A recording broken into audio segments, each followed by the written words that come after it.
Operation തൂഫാന്റെ പേരിൽ കോഴിക്കോട് കുറ്റ്യാടിൽ നടന്ന ആൾക്കൂട്ട വിചാരണയിൽ പ്രതികരണവുമായി ആഭ്യന്തര വകുപ്പ് മന്ത്രി രമേശ് ചെന്നിത്തല. തൂഫാൻ ആൾക്കൂട്ട വിചാരണയ്ക്കുള്ളതല്ലെന്ന് രമേശ് ചെന്നിത്തല വ്യക്തമാക്കി. നിരപരാധികളെ ഒരിക്കലും ബുദ്ധിമുട്ടിക്കരുത്. അക്കാര്യത്തിൽ പോലീസിന് കർശന നിർദ്ദേശം താൻ നൽകിയിട്ടുണ്ട്. കുറ്റ്യാടിയിലെ ആൾക്കൂട്ട വിചാരണ പ്രത്യേകമായി പരിശോധിക്കും. മയക്കുമരുന്ന് മാഫിയകൾക്കെതിരെ ശക്തമായ നടപടികൾ സ്വീകരിക്കുമെന്നും രമേശ് ചെന്നിത്തല പറഞ്ഞു.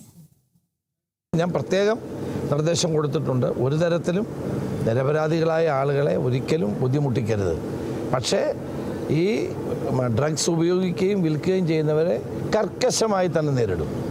അതുപോലെ തന്നെ പോലീസിനോട് പ്രത്യേകം പറഞ്ഞിട്ടുണ്ട്, ഇതിനകത്ത് ഒരു തരത്തിലുള്ള ബുദ്ധിമുട്ടുകളോ പ്രയാസങ്ങളോ ഉണ്ടാക്കരുതെന്നും പറഞ്ഞിട്ടുണ്ട്. ഈ പർട്ടിക്കുലർ കേസ് ഞാൻ പരിശോധിക്കാം. കേരളത്തിൽ ഒരിടത്തും ഉണ്ടായില്ല. ഈ കുറ്റ്യാടിയിലാണ് ഈ സംഭവം ഉണ്ടായത്. അത് പരിശോധിക്കാം. അതിൻ്റെ പേരിൽ തൂഫാനല്ല ഇങ്ങനെയാണ് നിങ്ങൾ പറയരുത്. അത് നമ്മുടെ സാമൂഹികമായ ഒരു മുന്നേറ്റത്തിന് വിഘാതമുണ്ടാക്കും. ഈ പർട്ടിക്കുലർ ഞാൻ പറഞ്ഞല്ലോ, ഈ പർട്ടിക്കുലർ സംഭവത്തെപ്പറ്റി അന്വേഷിക്കും.